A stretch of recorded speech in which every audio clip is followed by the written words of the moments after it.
ఆశీర్వదించడానికి భువనగిరి కాంగ్రెస్ సీటు గెలిపించడానికి 40 ఏళ్ల చరిత్ర తిరగడానికి వచ్చినారు రావి నారాయణ రెడ్డి లాంటి యోధులు ఈ ప్రాంతం నుంచి ఎంపీగా అయినారు. పార్లమెంటు ఇనాగ్రేషన్ కూడా నెహ్రూ గారు మరి ఆ రోజు వారిని కొబ్బరికాయ కొట్టించారు. ఈనాడు మరి 40 ఏళ్ల నుంచి కాంగ్రెస్ పాలన లేక అభివృద్ధికి నోచుకోని పరిస్థితి ఈ రోజు ఉన్నది.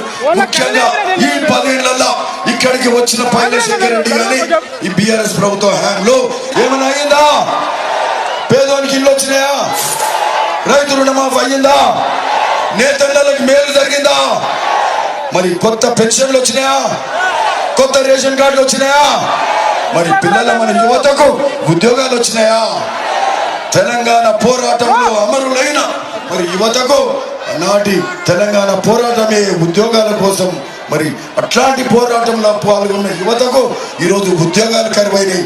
తెలంగాణ ముందు ఎట్లా ఉండే పరిస్థితి, తెలంగాణ వచ్చినాక ఇంకా అధ్వానమైన పరిస్థితి. ఒకసారి గెలిపించినాం, రెండోసారి గెలిపించినాం, మోసపోయినాం. మిత్రులారా, మీ అందరికీ ఒకటి చెప్తా ఉన్నాం. ఈరోజు ఈ పైలశేఖర్కి మనకు సంబంధించిన ఎమ్మెల్యే కానీ ఈ ప్రభుత్వం కానీ ఒకటి అడుగుదా, నేను ఈరోజు సాగునీరు కాలువలు అయినాయా? మనకు బునియాది కానీ పిలాయిపల్లి ధర్మారెడ్డి కాలువలు కాంగ్రెస్ హయాంలో అయినాయి, కానీ అవి కంప్లీట్ అయినాయా? కంప్లీట్ కాలేదు. అవి కాంగ్రెస్ చేసిన కాలువలు మనం పాదయాత్రలు చేసి నిధులు తెచ్చినాం. కేసీఆర్ ఇస్తున్నాడు, పైలశేఖర్ తీసుకురాలేకపోయిండు. మూసి ప్రక్షాళన అయిందా? కాలేదు. మరి అట్లనే మనకు సంబంధించిన కాలుష్యమయమైన ఫ్యాక్టరీలు కూడా వాటి మీద కూడా మనం మాట్లాడలేని పరిస్థితి. ఈ పైలశేఖర్ రెడ్డి అసెంబ్లీకి ఎందుకు పంపించినాం? మన తరఫున మాట్లాడమని పంపించినాం. మనం పంపించిన ఎమ్మెల్యే ఈ సమస్యల మీద ఏనాడైనా మాట్లాడిండా? త్రిపుల్ రైతుల కోసం పట్టదు. వరకుట్పల్లి నుంచి ఇక్కడ రాగిరి వరకు 17 గ్రామాలలో 2,000 ఎకరాల భూమి పోతుంది.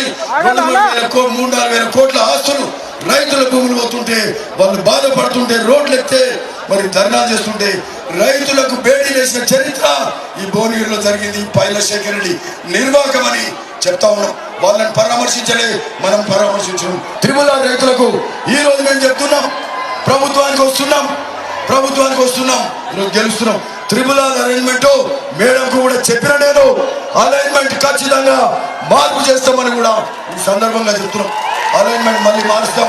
బసవపురం భూనీరు వాసుతులు వాళ్ళకి సంబంధించిన 3 ఏళ్ళైంది, వాళ్ళకి సంబంధించిన డబ్బులు రావు, వాళ్ళకి R&R ప్యాకేజ్ రాదు.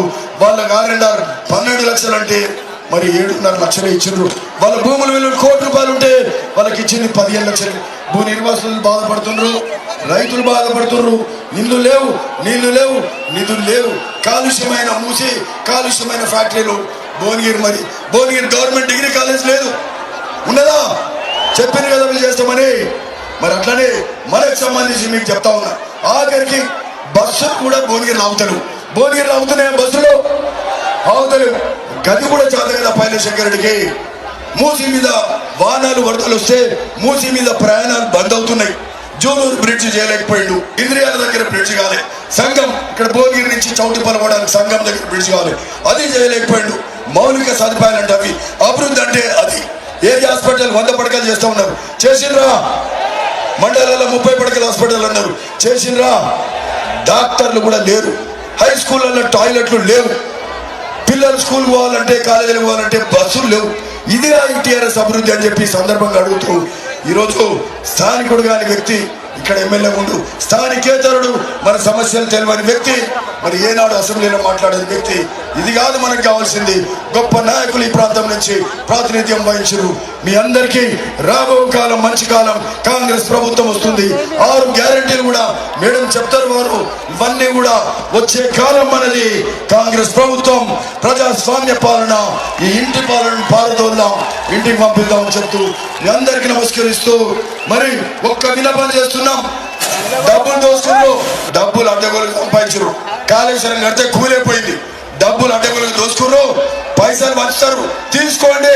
కానీ కాంగ్రెస్ ఓటు వేయండి, కాంగ్రెస్ పార్టీని ఆశ్రయించండి కోరుతూ